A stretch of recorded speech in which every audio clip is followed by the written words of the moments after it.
G'day, I'm Brian and this is my backyard. Now if you're here, it's probably because you really like gardening. Well, I do too. I reckon gardening's grouse. Why don't we go have a look, see what's going on in my garden? Okay, we're over by the veggie garden now. All right, now give you a bit of context. We're on a bit over 1/4 of an acre block. Houses are up the front, everything's north facing, big, reasonably flat backyard. Split 3 ways, kids playground, orchard, and the veggie patch. Now it's the middle of June, we're in the southeastern suburbs of Melbourne. So there's been pretty cool weather. We've got a bit of prep work to do before spring, and also we've got a bit of harvesting and a few other chores to do around the place. So let's go get into it. All right, so the first job, we're gonna get this raised bed sorted out ready for spring. So we're gonna get a bit of manure in there, a few other odds and ends. We're gonna clean it up, get any weeds out, raise the level a little bit, and we'll get some mulch over the top of it, and that'll be ready to go for spring. I'm gonna get cracking on that. We'll have a look at it in a sec. So I've pulled back that old mulch and I've put the irrigation lines up, and now we're just gonna get some fresh soil in here to raise the level. We've got the soil level up a little bit and she's looking really good. Now we're gonna get some manure in. Now I've got some great sheep manure over here. We're just gonna pour that in, rake it in a little bit, then we'll go for some blood and bone, maybe a bit of potash. We'll see how we go.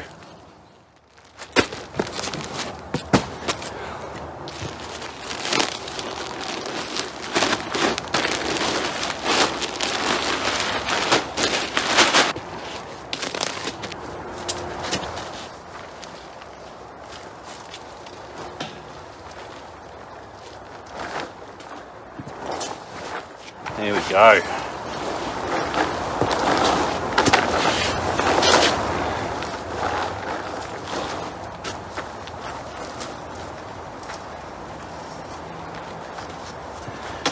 Any weeds we see that we don't like, grab them out as I go. All right, we've got a bit of blood and bone here. Now that's about, I don't know, maybe 3 cups. We'll just spread that evenly. We're gonna rake it in. It's not gonna make a big issue. There's one. Notice I'm not really big on the old measuring, so I do everything by eye. Just lazy. There we go. It's looking good. And here's some potash. Now don't quote me on this one. I just give it about a cup for each bed each year. Don't know if that's right or not, but it seems to work.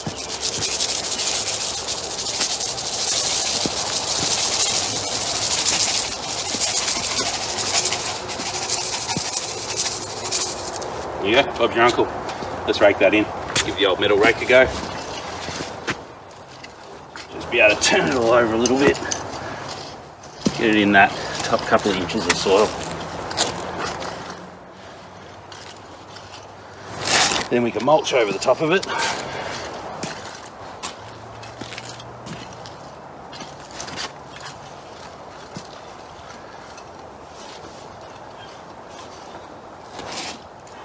Oh, hard work. Might need to grab something to drink soon.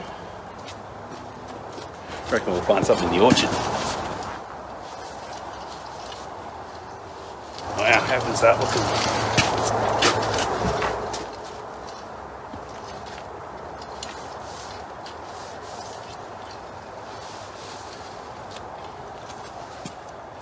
There you go. Nothing too scientific, but mulch this over, and come spring, should be ready. A little bit of organic sugarcane mulch over the top, ready for winter.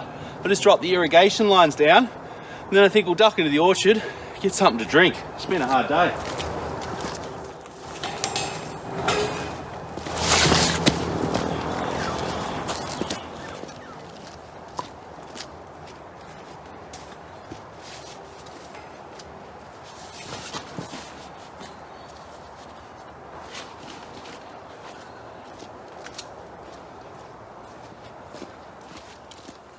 All right, there we go.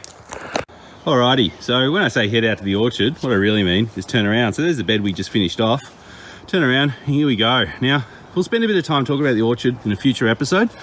What's important right now is that I want some fresh orange juice. Oh, and here we go. What a great crop, and what a great fruit. It lasts a long time on the tree.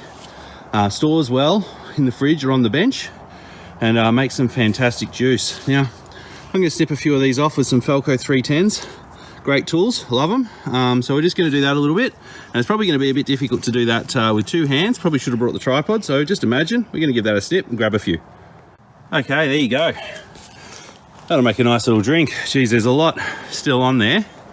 Yeah, we got a lot of orange juice to make. Now, before we head in, just throwing a couple of pumpkins out here. Now, we're hardening off pumpkins in here in the glass house. These little guys, take them in, put them in some soup. Yeah, so a little bit of mung bean, ham, and split pea with pumpkin soup. It's going to be fantastic. Anyway, I'll catch you in a minute. We'll talk a little bit about what we're going to do come spring in these garden beds. All right, so cheers. That's fantastic. Freshly pressed. I've just got one of those little hand twisty numbers. Nothing special. It's quite enjoyable to make some juice out of your own fruit. So just set this up. Oh, there we go. There we go. So that's all the spring beds ready to go. So the plan is always to keep one fallow. Got 5 of them. Now behind me you see the 3 big ones. Probably going to go tomato in the far one. Yeah. In the middle one, tromboncinos and zucchini. The tromboncinos will climb up over the arch next to the bed. We'll have a look at that once we turn around. And then right behind me here, we're going to put a nice big vertical wall and grow pumpkins on it. Get really good pumpkin crops from climbing. I know not many people do it, but I've had great success with it. There are some bigger ones that you can't use, but most of the small ones you actually want. Fantastic. And like big ones, they're fun to grow, but really, like who's going to eat a 20-kilo pumpkin? Now, I'm going to turn the camera around. So here's the 2 smaller beds. So they're going a bit crazy at the moment. The far one, that's got all the winter veg in it, yeah? So not a lot this year. Kept it pretty simple. Broccolini, love that fresh, straight off the plant, crunch it. Spring onion, so we can use it in soups. Another variety of broccolini in there, yeah, and then we've got some Egyptian walking onions, or tree onions I think they're called. They're really cool. And then in this little house here, this is our capsicums and our chilies from last from last summer. Try again. That are hopefully going to winter over, and we'll get a whole second season out of them. So look, that's where we're at with the veggie garden. Next couple of episodes, we'll probably spend a bit of time getting ready there, but we'll move on and get some other stuff done. But first, I've got a juice to enjoy and some time in the garden.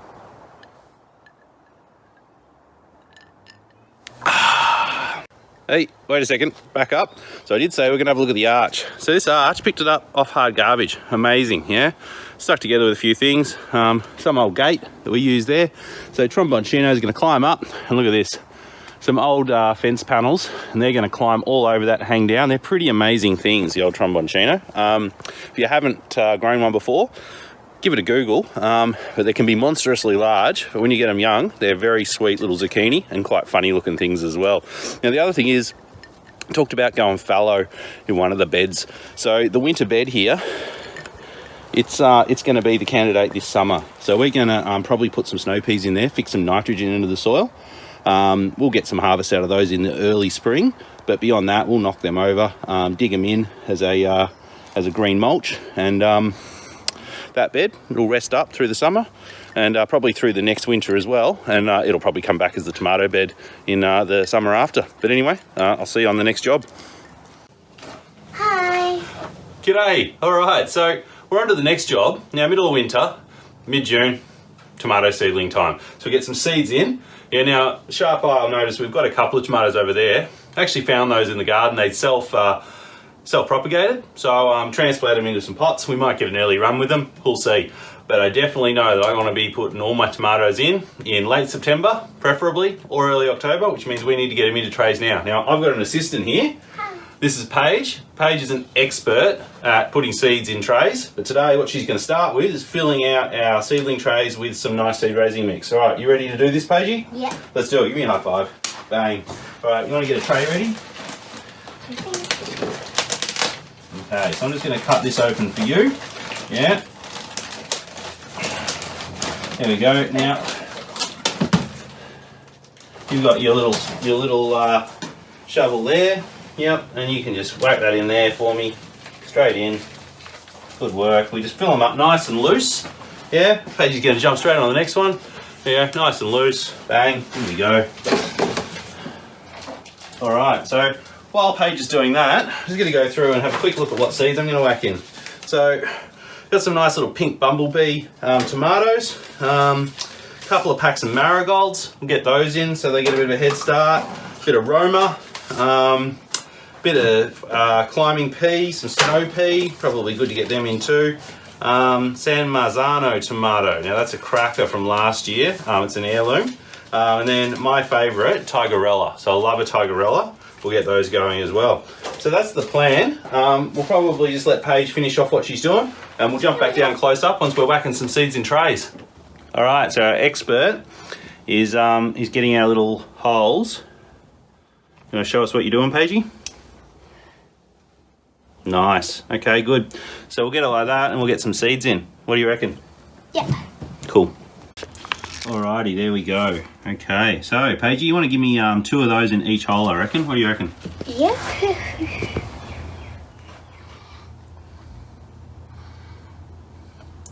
Of course, counting them one at a time is very good meditative practice. But it's going to take a while for the video, so I reckon we'll probably jump ahead to how this looks like when it's done. Alright, there we go. So Paigey's going to give him a quick brush over. Just get them covered. That's it. Can't really go wrong here.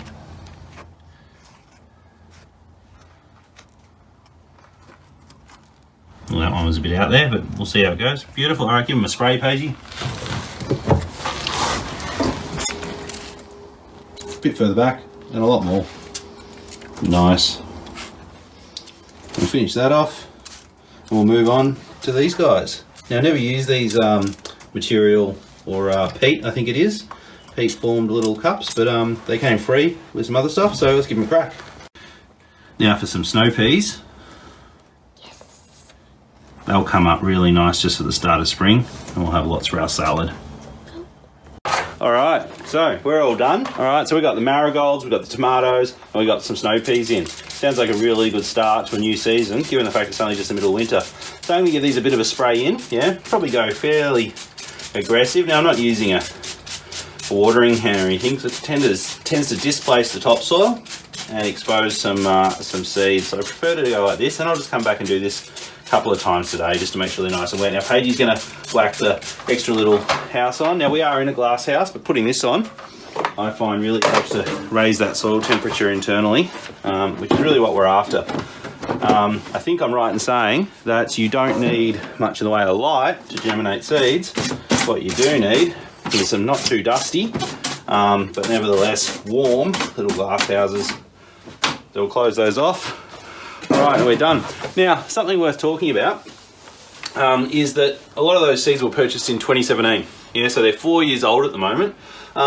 Probably this is the year that I'm starting to think that maybe we won't have a great run with them, but we'll see. I actually don't know how long seeds last for. I know that there's a limit. I do like to buy new seeds all the time, but truth is I also like to stick with my favourites, and when I buy new stuff I tend to buy, you know, something I haven't tried before. So these are my faves. We'll see how they go, and if they don't sprout up in the next couple of weeks, well, in the next video I'll tell you it didn't work. Thanks for your help, Paigey. Bye. Of course, a really important part of putting seedlings in trays is tracking actually what's in what tray, right? It can go very wrong very quickly. And here's my simple solution. I've got this old whiteboard. It gets used for a bunch of purposes, but this time of year, it's really simple. Just tells me what's in what spot. Win. Well, what a day.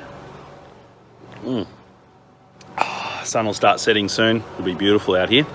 Got the soup in the slow cooker. Pumpkins went in a couple of hours ago, so that's going to be a win. Well, that's a wrap for the first episode.